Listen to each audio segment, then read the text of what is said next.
Ouvrons notre Bible au livre de Deutéronome 14. Deutéronome 14. Aliments purs et impurs et dîmes. Aliments purs, impurs et dîmes.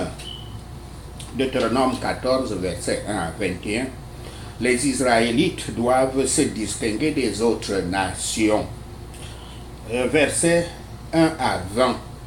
Il y a beaucoup de choses qui restent obscures dans ces lois particulières, faisant la distinction entre animaux purs et impurs listés ici.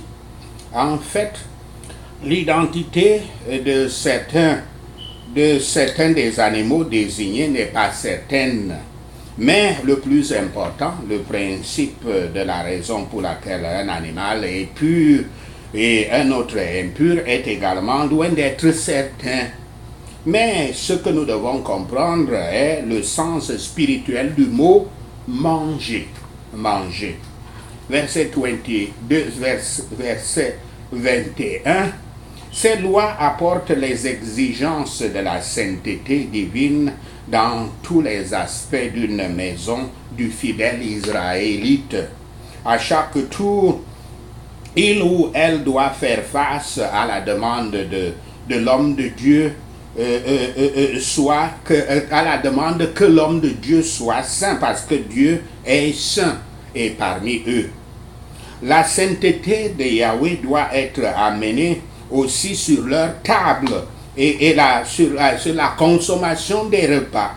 Et ils sont le peuple de Dieu et dans leur façon de manger et de boire, comme dans toute autre part de leur vie, ils doivent être saints comme leur Dieu est saint.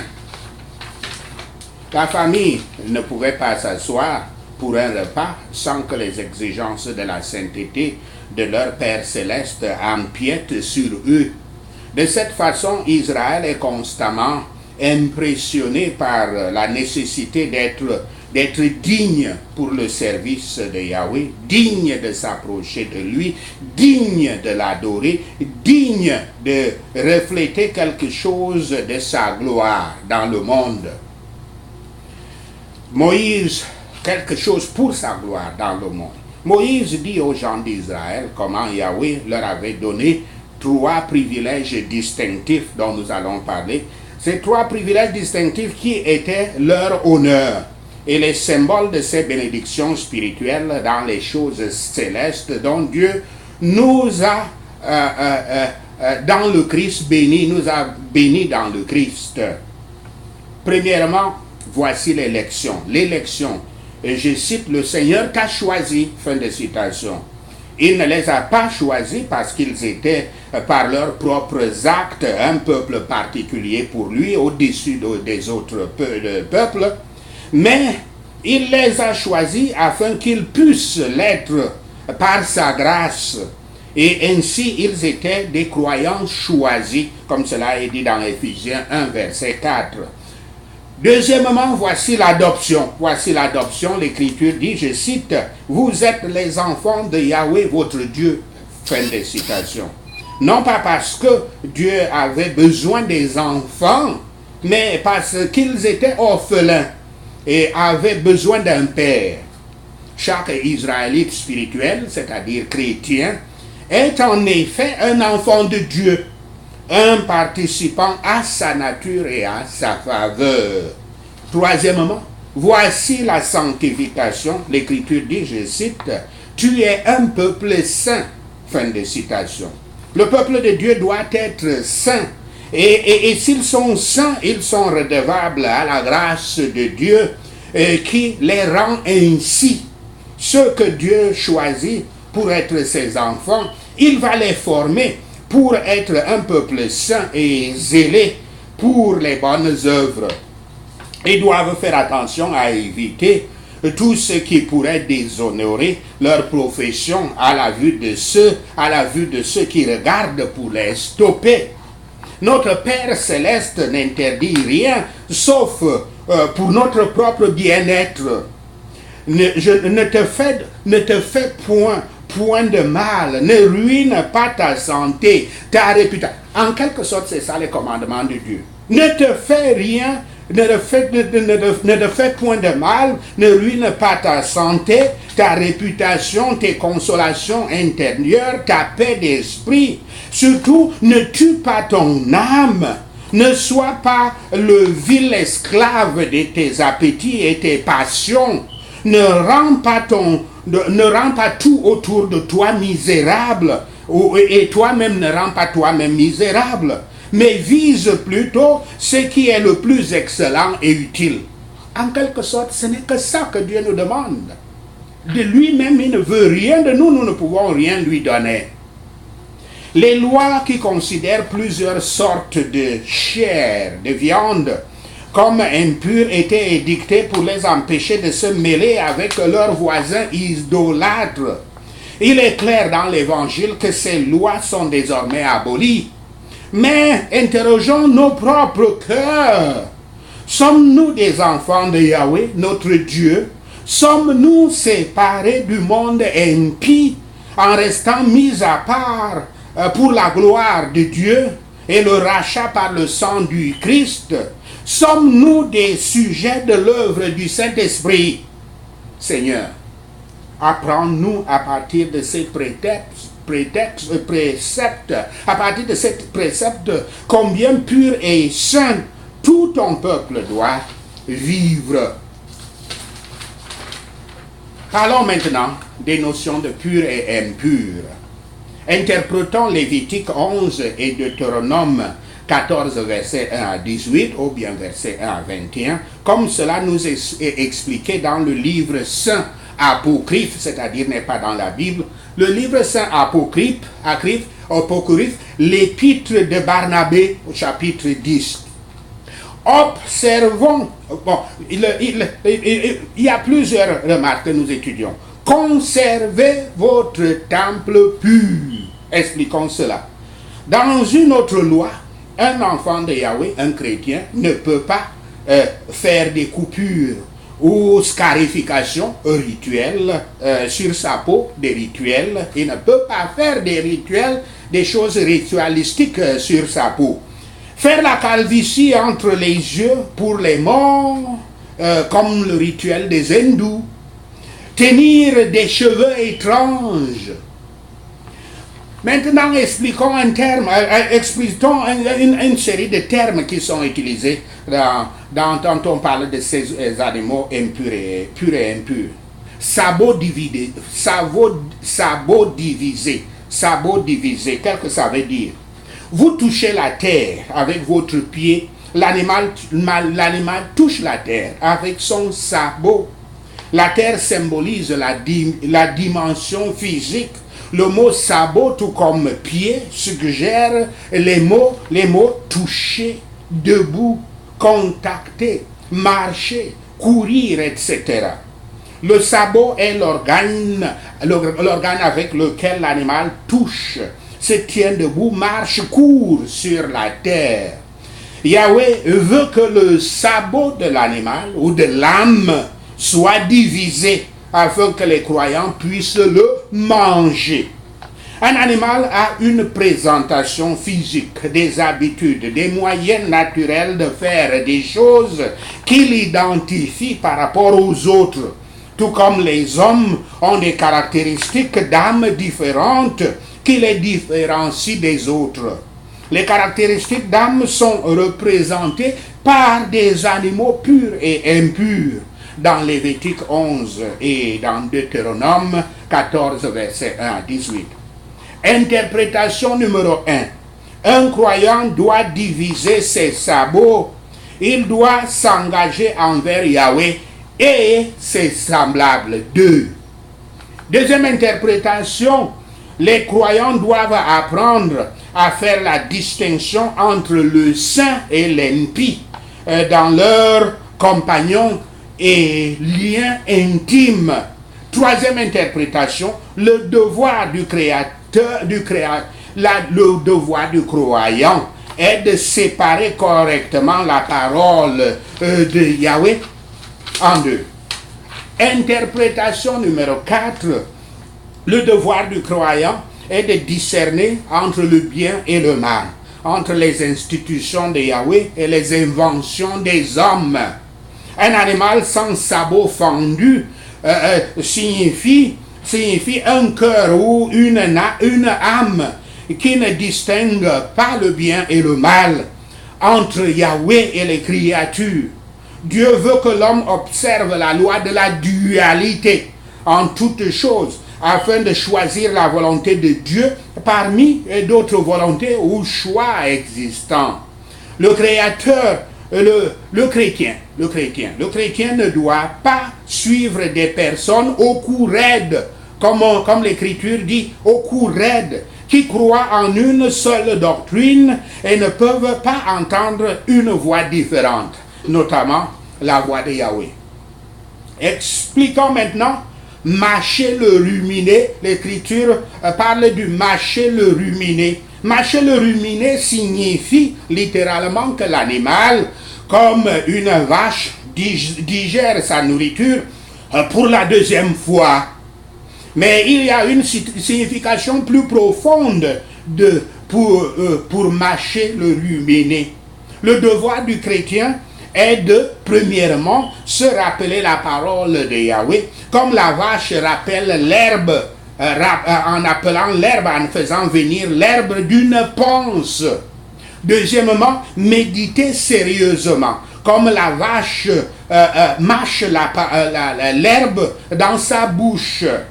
Troisièmement, et la garder en toute sécurité, comme la vache qui envoie et garde les herbes mâchées, le ruminé, qui garde dans le ruminé, dans une autre panse pour la digestion finale.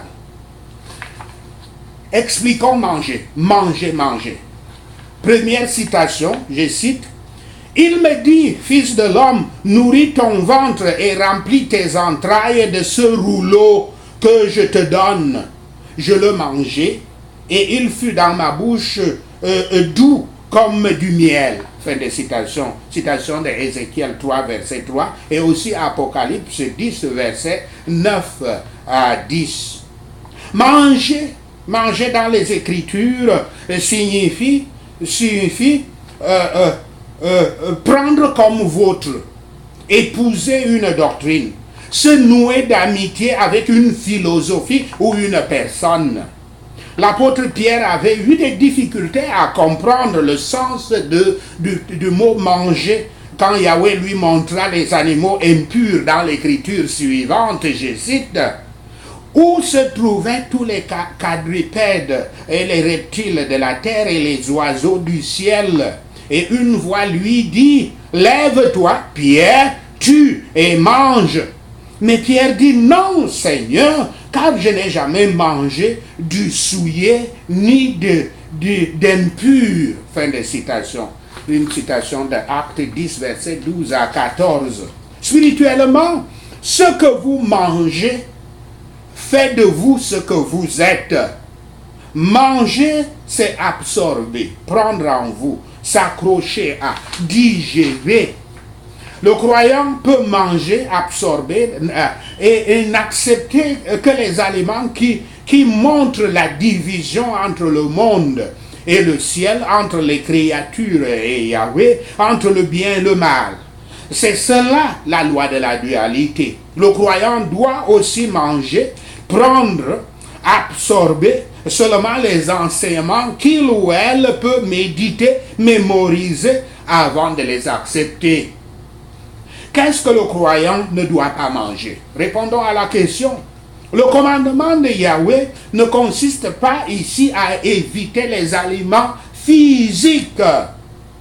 Il avait parlé à Moïse dans l'esprit. Esprit, E majuscule. Les animaux naturels ne sont que des signes des réalités spirituelles, des symboles des réalités spirituelles. Voici ce que dit Yahweh en esprit à Moïse au sujet des animaux impurs. Le porc, je cite, ne vous accrochez pas à des personnes qui sont telles que, comme le porc. Ils ne méditent pas la parole de Dieu. Le cochon ne mâche pas le ruminé. Quand ils vivent dans le luxe, ils oublient la parole de Yahweh, mais lorsqu'ils sont dans le besoin, ils se souviennent de l'Éternel.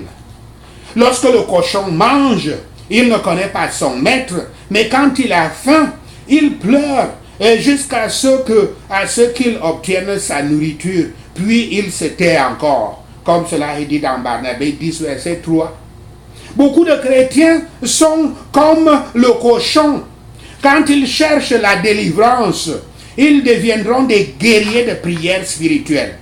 Ils jeûnent, ils adorent Dieu tout le temps.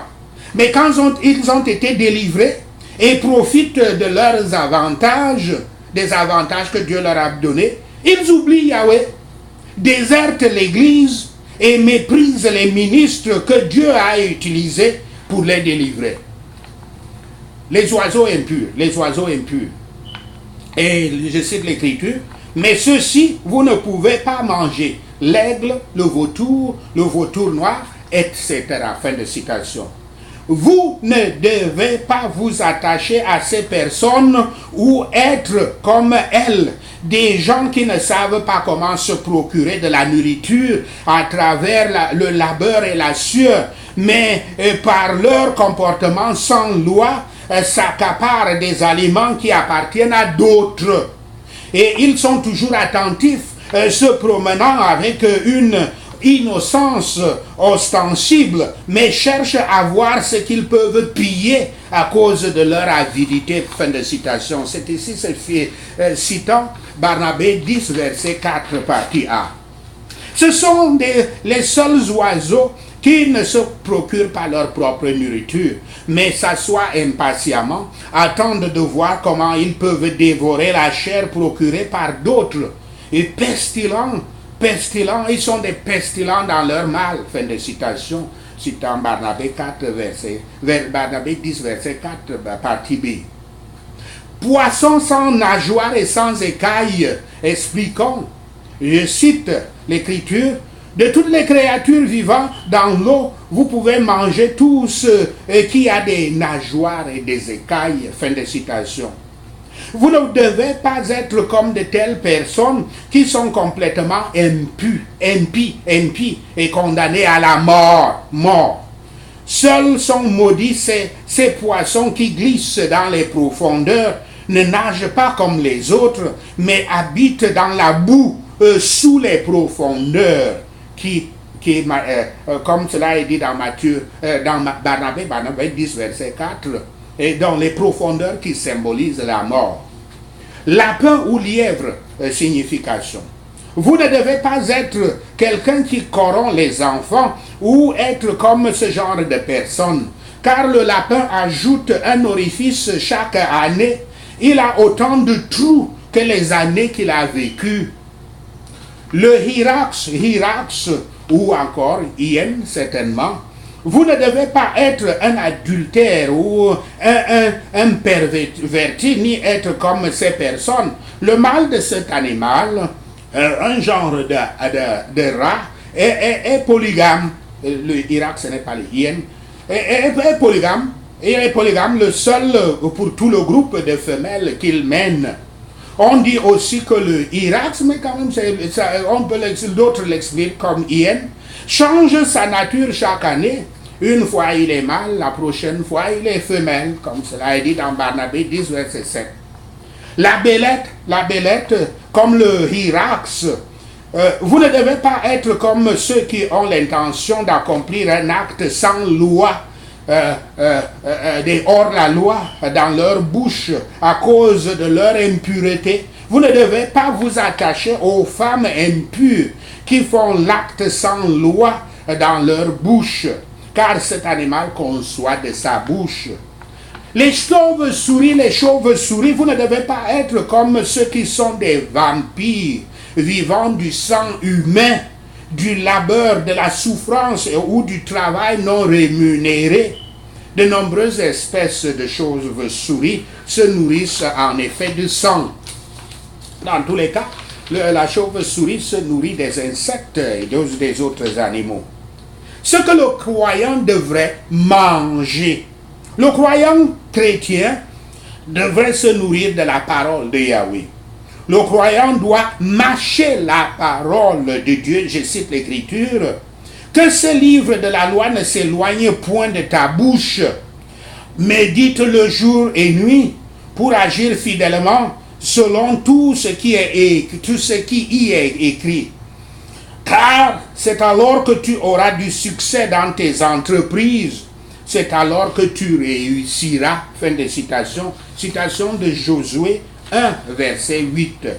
Je récite l'écriture, une autre écriture. J'ai recueilli tes paroles et je les ai dévorées. Tes paroles ont fait la joie et l'allégresse de mon cœur, car ton nom est invoqué sur moi. Yahweh, Dieu des armées. Fin de citation. Citation de Jérémie 15, verset 14. Lorsque vous vous nourrissez de la parole de Yahweh, le Saint-Esprit qui est le feu dans la parole habite en vous. Je cite, si je dis, je ne ferai plus mention de lui, je ne parlerai plus en son nom, il y a dans mon cœur comme un feu dévorant qui est renfermé dans mes os. Je m'efforce de le contenir et je ne le puis. Fin de citation. Citation de Jérémie 20, verset 9.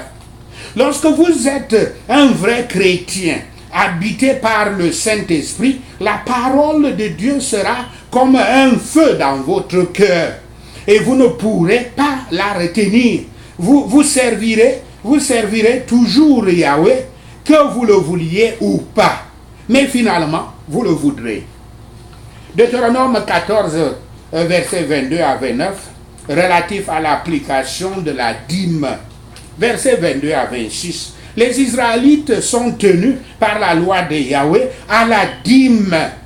Comme le verset 23 précise, ils doivent payer la dîme non seulement de leur récolte, mais aussi du bétail. Un dixième doit être donné comme un don réel pour le Seigneur, comme c'est dit dans Lévitique 27, verset 13. La dîme est également une provision occulte pour l'ensemble du ménage. Le repas du sanctuaire était l'une des grandes occasions de l'année pour une famille israélite. Et leur dîme était donnée comme pour le coût d'un repas. Moïse énonce la leçon de la dîme dans le verset 23. Le peuple de Dieu doit payer la dîme afin d'apprendre à le craindre. À le craindre. Verset 29. Payer régulièrement la dîme est le moyen désigné par Yahweh de faire comprendre à son peuple que leur prospérité ne dépend pas, comme les apparences pourraient suggérer, sur la générosité de la terre ou de leurs propres compétences en tant que paysans et bergers, mais de la bénédiction et la disposition de leur Dieu. Les gens, avec leurs produits et leurs revenus, redistribuent une partie de ce qui leur a été donné par Dieu. Année après année, ils doivent compter avec le fait que tout ce qu'ils ont est un don de Dieu. Une seconde partie du produit de leur terre était donc exigée. L'ensemble du commandement était évidemment contre la convoitise, l'incrédulité et l'égoïsme du cœur humain. Il promouvait la convivialité, la libéralité et la bonne humeur et collectait un fonds pour le soulagement des pauvres. Il leur était enseigné que leur part dans le monde était plus confortablement appréciée quand elle était partagée avec leurs frères qui étaient dans le besoin. Si nous servons donc Dieu et faisons du bien avec ce que nous avons, il est promis que le Seigneur notre Dieu nous bénira dans toutes les œuvres de notre terre. La bénédiction de Dieu est entièrement pour notre prospérité extérieure. Et sans cette bénédiction, le travail de nos mains ne réalisera rien. La bénédiction descend sur la main travailleuse. Ne vous attendez donc pas que Dieu vous bénisse dans votre paresse ou votre amour de la facilité. Et la bénédiction descend sur la main qui donne. Il ne demande sur la main qui travaille, mais sur la main qui donne aussi. Celui qui redistribue, ainsi augmente certainement, croit certainement. Et être libre et généreux dans le soutien du christianisme et de toute bonne œuvre, c'est le moyen le plus sûr et le plus sécurisant pour prospérer. Sachez-le, et le Seigneur Yahweh vous bénira. Amen. Alléluia. Prenons ces points de prière. Prions pour les provisions à l'Église. Ô Yahweh Dieu, merci de nous sauver et de nous faire part de ta mission de sauvetage pour sauver le monde. Merci Seigneur, au nom de Yahshua le Messie, nous prions.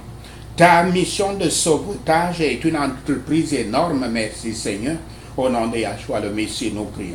Elle exige beaucoup de ressources, de personnes, de dons et d'argent, merci Seigneur, au nom de Yahshua le Messie, nous prions. Merci pour ta promesse de fournir les ressources, les dons dont ton Église a besoin pour remplir sa mission divine dans le monde. Merci Seigneur. Au nom de Yahshua le Messie, nous prions. Merci pour les disciples de Yahshua entièrement consacrés qui t'honorent fidèlement avec leurs finances, stockent leurs trésors au ciel et investissent